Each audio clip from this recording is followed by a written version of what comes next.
D&M का मतलब ये बेसिकली बड़ा ये डिफरेंट सा मैंने नाम चूज किया था, और इसका जो एब्रीवेशन है D&M का, D&M दुआ एंड मनाहिल, ये बेसिकली मेरी छोटी बेटी है, मैंने उनके नाम पे ये अपना जो बिजनेस स्टार्ट किया था तो मैंने उनके नाम पे ये अपनी ट्रैवल एजेंसी रजिस्टर्ड करवाई थी।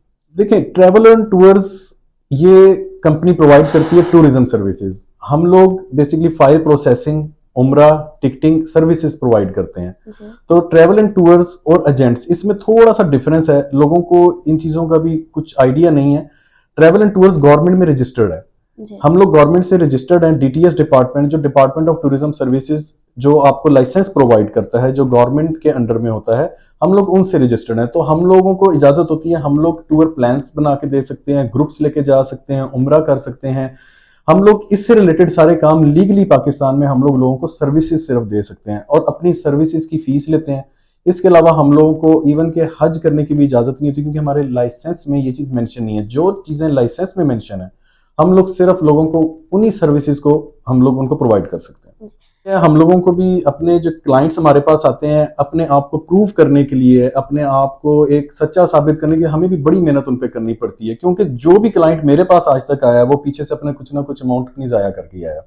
अब फर्क मैंने आपको पहले भी ये आंसर दिया कि एक एजेंट है और एक ट्रैवल एंड टूर्स है। जो एजेंट है वो रजिस्टर्ड नहीं है, वो लोग हैं जी, हम आपको इतने पैसों में वीजा लगवा देंगे। देखिए, वीजा एम्बेसी ने देना है, वीजा किसी एजेंट ने नहीं देना या मैंने नहीं देना है, वीजा तो एम्बेसी ने प्रोवाइड करना है ना।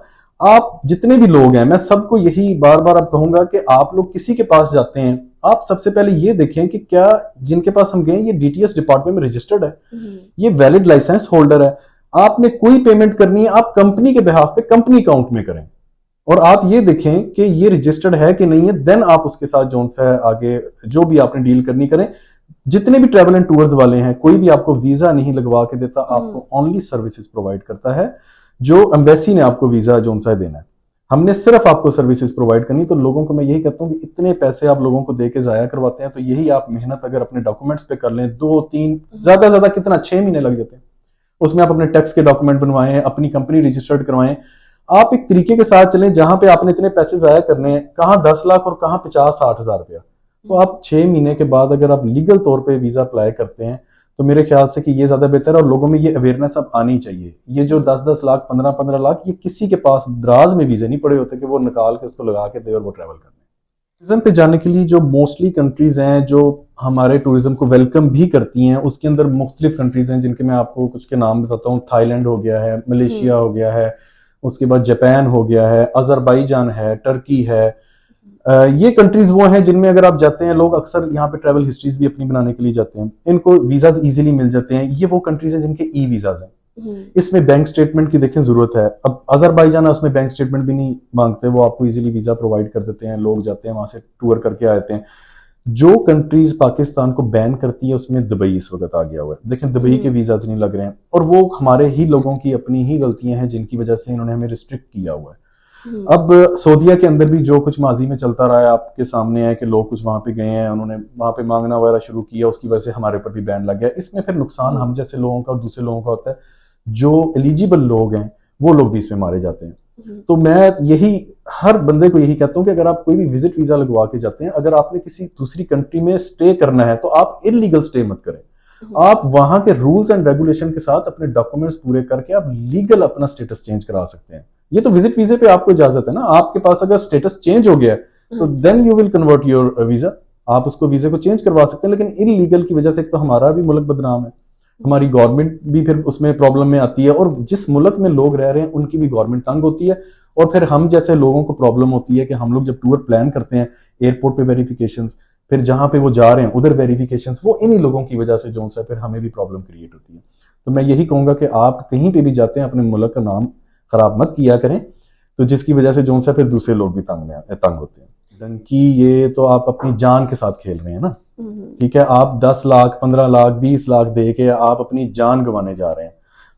जाते भी हैं कुछ लोग, पहुंचते भी हैं, लेकिन लाइफ आगे कोई भी नहीं है। देखिए, आप किसी भी मुल्क में जब इलीगल रह रहे होते हैं ना, तो उस मुल्क में आप इवन के कभी बीमार हो जाएं या कोई भी आपको डॉक्टर भी ट्रीट नहीं करता, क्योंकि आपके पास वहां का कार्ड रेजिडेंसी नहीं है, आपका स्टेटस लीगल नहीं है वहां पे।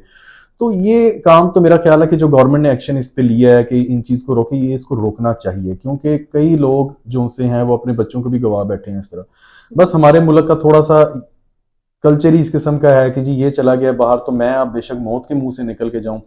ऐसा नहीं है। मैं यही समझा रहा हूं कि आप 6 महीने 7 महीने अपने डॉक्यूमेंट्स प्रिपेयर करें। नहीं लगता वीजा ना लगे, पहली दफा नो इशू, दूसरी दफा भी नहीं लगता ना लगे, आप ट्राई ना छोड़ें, वीजा लग जाता है लीगल स्टेटस पे एक दफा। आप लीगल तौर पे अगले मुल्क में जाएं, और लीगल तौर पे अगर आपने वहां पर रहना है तो अपना स्टेटस चेंज कराएं और देन वहां पर, नहीं तो अपने home country pre defined time के मुताबिक वापस आए। यहाँ पे मैं जब इस फील्ड में आया था सबसे पहले मैंने अपनी कंपनी रजिस्टर्ड करवाई है, देन मैंने अपना जो सा है यहाँ पे ऑफिस लिया और मैं यहाँ पे बैठा हूँ। मैं विदाउट रजिस्ट्रेशन मैंने अपना नाम भी नहीं सिलेक्ट किया था। ये मैंने नाम सिलेक्ट ही उस वक्त किया जब मैंने अपनी रजिस्ट्रेशन का जितना भी इनका प्रोसीजर था वो मैंने कंप्लीट किया। मैंने अपना लाइसेंस लेके मैं बैठा हूँ और अल्हम्दुलिल्लाह मुझे मेरा ख्याल 6 ईयर हो चुके हैं इस वक्त। ये 7वां साल 7th ईयर ये मेरा स्टार्ट हुआ है और मैं गवर्नमेंट डीटीएस डिपार्टमेंट में रजिस्टर्ड हूँ। मेरा लाइसेंस नंबर मेरे विजिटिंग कार्ड पे, मेरे फेसबुक पे, मेरे इंस्टाग्राम पे, इन सब पे मेंशन है। आप इसको इजीली वेरीफाई किस तरह करा सकते हैं डीटीएस डिपार्टमेंट में।